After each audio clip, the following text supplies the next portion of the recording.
Good evening. Thank you for calling T3 Audio. How may I help you? Hi, I have a few questions about your subwoofers, especially the TSNS. Of course, that's our top-of-the-line woofer. What would you like to know? Well, first off, I would like to say that woofer looks freaking awesome. Ha ha, thank you. Yeah man, I've seen your YouTube videos and I love them. And I like that Edwin T socket. Thank you very much. We work hard to make them entertaining and educational. Can I talk to Edwin T socket? Sorry, no. Are you Edwin T socket? No. Oh? Well anyway dude, I wanted to know about the TSNS. I see that it handles 5000 watts. Yes, that is what we rate them at for our MS daily music playing. Okay cool, so they can play music, and not just for SPL. Yes, that is correct.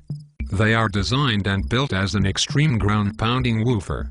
So they can play any music you want, play very low frequencies too. And they also get very loud doing so. Their particular design also allows them to be super loud in SPL tone burst setups for competition. Oh wow, that is just what I wanted to hear. I will mainly use them for music, but I want to compete once in a while. I want to run a 5000 watt amp on 118. But what if I wanted to add more power for competition tone bursts? That will be okay. Depending on your enclosure, amps, how you tune and play the system, you can burp them at over 20,000 watts. But of course you should do so with caution, and guidance from people that have done that before. I do have friends that run a competition team to help me. But, to be safer for high power, my friends told me that I can just add more spiders to the woofer. Can I have 13 spiders put on? Well, I think you may have been misinformed. The suspension on the TSNS is tuned specifically for the motor it uses and is set for it to be one of the loudest, most durable subwoofer ever. We use 3 spiders in the suspension setup. But if I add more, can it handle more power? No. That's not really how it works. The spiders we use have a lateral tension equivalent to 2 or 3 of our competitors' spiders. But at the same time, it does not add unnecessary resistance to the vertical movement. This is one aspect that keeps the woofer very efficient. It can move easily off of low power and still get loud. And when we use the 3 spiders, we space them out a ½ inch each. Coupled with the surround on the cone, this gives 4 separate points of connection for the suspension. This keeps the coil very controlled and centered in the magnetic gap. And this allows us to add tons of power and not worry about the coil rocking. Oh wow, the TSNS sounds better the more I learn about it. Now, how about cooling?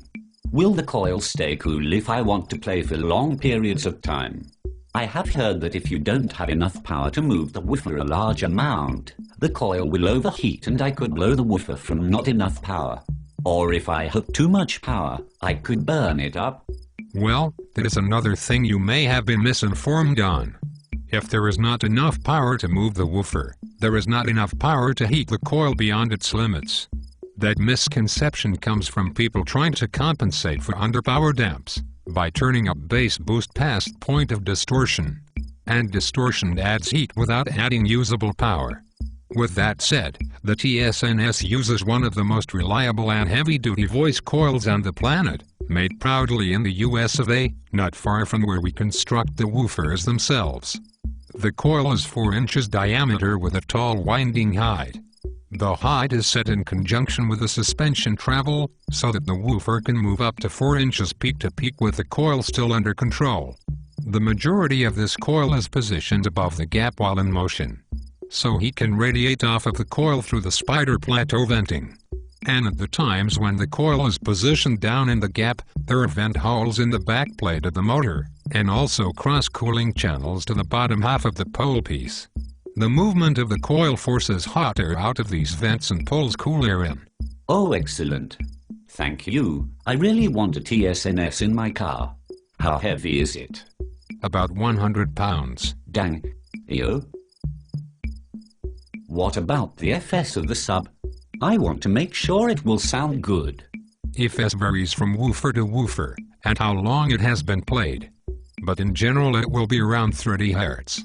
But the FS alone will not tell you how good it will sound. The enclosure plays a large role in the SQ. The FS can help you design the proper enclosure. Okay, cool. What would be a good enclosure for my smart car in the hatch to play good music and high SPL once in a while on my 5000 watt amp?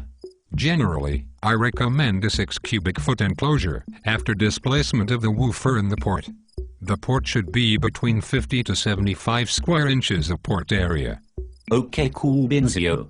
That will definitely fit in the cargo area with my smart car. Yep. Hey, you are Edwin T-Socket. No. I want a TSNS now. We hand build them as the orders come in. The lead time is a couple weeks. I want a TSNS now. Me too. Are you Edwin T-Socket?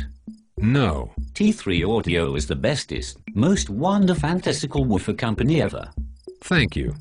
Check out www.t3audio.com for more info. Bye-bye. Edwin says bye. Yee.